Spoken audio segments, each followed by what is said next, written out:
Hello, my name is Jules Zackett, and first off, I want to apologize for the video. I am doing this by myself this time, and my devices are not connecting properly. This is DS3, Doctrine of Discovery, Government Policy and Church by Jules Zackett for Historical Trauma and Resiliency. What is historical trauma? Historical trauma refers to a complex collective trauma experience over time across generations by a group of people who share an identity, afflictions, or circumstance. Historical trauma is often referred to as intergenerational trauma, cross-generational trauma, multi-generational trauma. Examples of historical traumas experienced by indigenous populations after first contact include, but are not limited to, sterilizations, boarding schools, genocide, biological warfare, cultural stripping, forced removal act, treaties, doctrine of discovery, forced assimilation, laws, land removal, relocation, separation, segregation, abuse, assault, and so on. This is the well-braided movement of how historical trauma affects natives and what it takes to heal.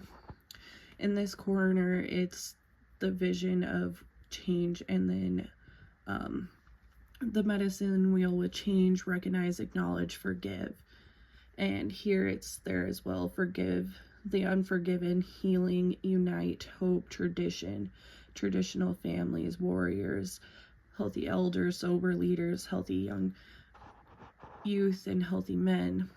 In this one down here, it's kind of our children are alcoholic, prison, suicide, family violence, drugs, mental illness, sexual abuse, and it stems from anger, guilt, shame, fear. Some long-term effects of historical trauma include, but are not limited to, depression, addiction, heart disease, mental illness, suicide, feeling lost and angry, high blood pressure, domestic violence, attachment disorders, abuse, sexual assault, anxiety, and sleep apnea. For this next slide, we kind of have some statistics going. I found this one here of what populations looked like kind of in previous years before contact, or in earlier years of contact, and this is where it is now, as of 2001. All of the darker blue are higher than national percentages, while the lighter blues are lower, and this was done by the Census Bureau.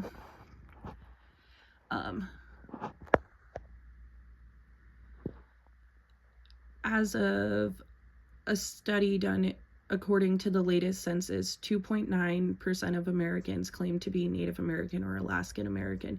Compared to all other race or ethnic populations, American Indian or Alaskan Native populations have the highest poverty rates at 2.4% and almost twice the national rate, which is 12.8%. Racial discrimination is prevalent with approximately 34%.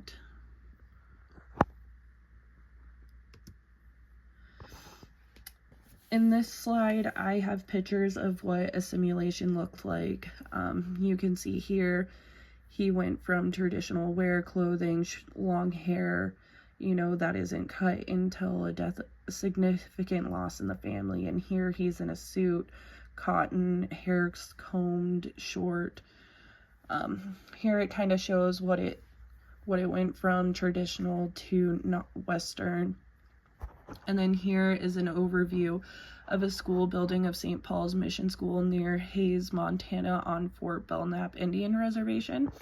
And up here, I wanted to address biological warfare, which is smallpox blankets. So smallpox infested blankets were given to indigenous people during the French Revolution War as a direct act of biological warfare to spread disease and death among indigenous people. One well-documented case of this happened during a negotiation between British soldiers and natives at Fort Pitt during Pontiac Rebellion. And here is just a couple other pictures that I found to be relevant. This is a little boy at a boarding school getting his hair cut off by a nun. And this is an Indian boarding school. History won't go away. Mary Antoinette Pember of December 24th of 2024 took pictures of headstones at the cemetery of the grounds of a former Carlist Indian industrial school in Pennsylvania, marked the graves of children who died at the school. And then the third photo is of the landing of Columbus by Vallardine. And that's just kind of depicting of what my next slide is about, which is the doctrine of discovery. In this slide, I found a picture of the actual document that the Pope created. It's not in a language that I can understand. And in the picture next to it is a quote by Pope Nicholas V, the Paul sorry, I cannot speak today. 1452. Doctrine of Discovery, 1452. Invade, search out, capture, vanquish, subdue all Saracens and pagans whatsoever and other enemies of Christ wheresoever placed, and the kingdoms and dukedoms, principalities, dominions, possessions, and all movable and immovable goods whatsoever held and possessed by them, and to reduce their persons to perpetual slavery, and to apply appropriate to himself and his successors the kingdom, dukedoms, countries, principalities, dominions, possessions, and goods, and to convert them to his or their profit. So basically, this was a foundation for European claims to land. So the bulls were done May 4th, 1493, issued by the Catholic Pope to the Spanish to help Columbus stake claims to land that is unowned by Catholics or Christians by placing a flag or claiming it to the crown or church. The bulls encouraged enslavement of non-Christians and stated their religions and cultures were superior above all. Terra nullius means nobody's land. In 1823, Case versus Johnson McNash, in the Supreme Court in 2023, this case, Chief John Marshall's opinion is unanimous decision held that the principle of discovery gave European nations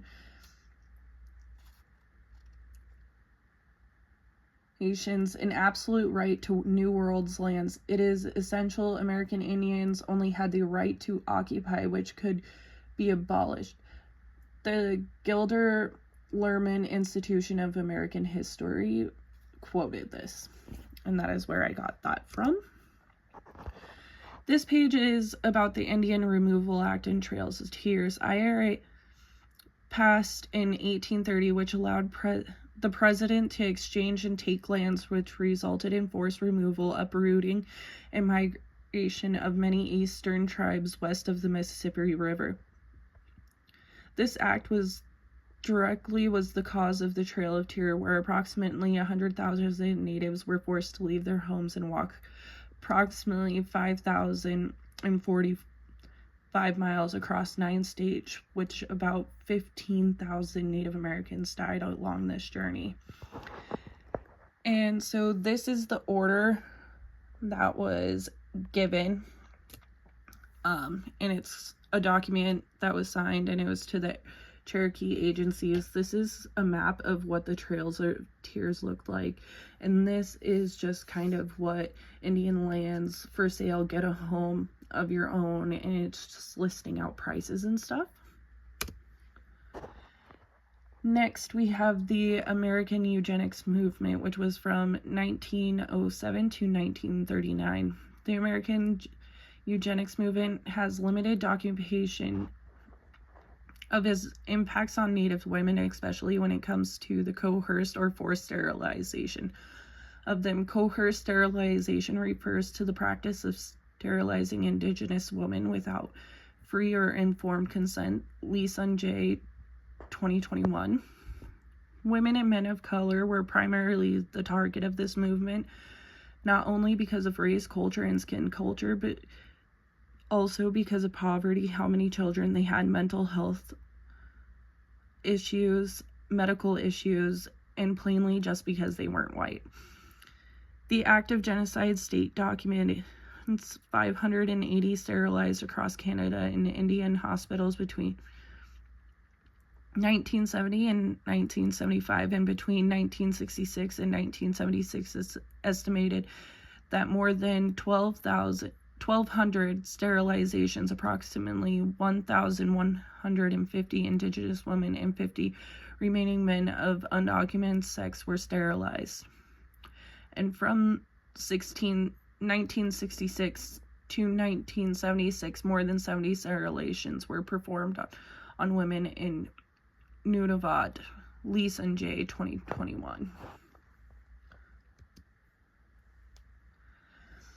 This is the boarding school era. And in this slide, I have a picture of kids writing on the board where it says, "Looking unto Jesus." It's a church-run boarding school. We're not just a U.S.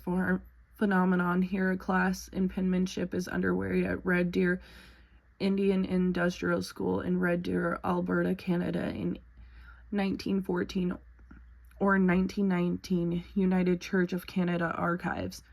And then the photo on the other side is a photo of Native children at Carlisle, India Industrial School, credit for Cumberland Country Historical Society of Carlisle, Pennsylvania.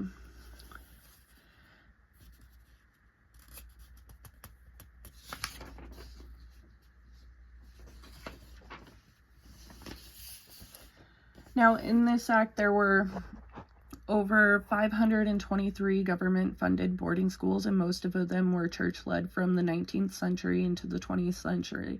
It all began with the Indian Civilization Act Fund, which was passed in 1819, and the Peace Policy, which was passed in 1869. The motto for boarding schools was "Kill the Indian, saving the man," meaning kill the culture and assimilate to Western culture because genocide had failed. Children were taken from their homes, culture, languages were taken, names, and so much more. They endured many hardships, including the cutting of their hair, loss of personal belongings, sexual assaults, all forms of abuse, hunger, and even death. Many of the boarding schools that still stand today have graveyards of lost children, and many of them do not even have names on the headstones.